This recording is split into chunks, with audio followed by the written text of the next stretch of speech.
Lorsqu'on a des réactions où interviennent des gaz, des liquides et ou des solides, seuls les coefficients stoichiométriques des constituants gazeux seront pris en compte dans le calcul de delta R nu G.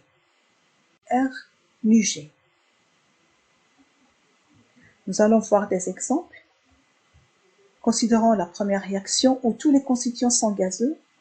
Donc delta H égale delta U plus RT fois delta nu.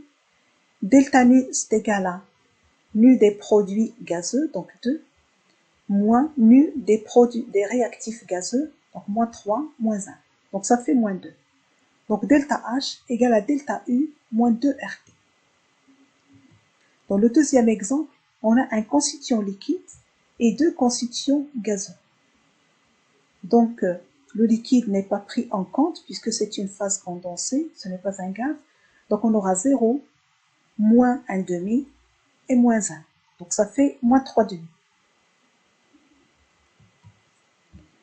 Dans l'exemple suivant, nous avons deux constituants liquides, un constituant gazeux. Donc, on va prendre en considération le constituant gazeux. Donc, on aura 1,5 plus 0, moins 0.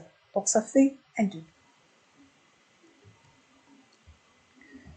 Pour cette réaction, nous avons tous les constituants à l'état gazeux, seulement que la variation du nombre de moles de gaz, ici on a 2, moins 1, moins 1, donc cette variation est égale à 0.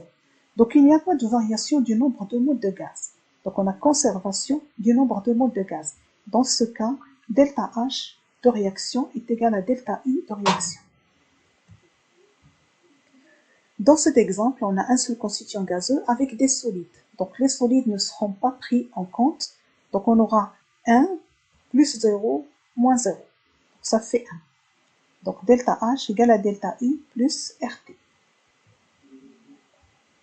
Dans cet exemple, on a un solide, un gaz, un solide, un gaz, un solide. Donc on va prendre en considération le gaz uniquement. Donc on aura 0, moins 3,5, moins 0, moins 0. Donc ça fait moins 3,5.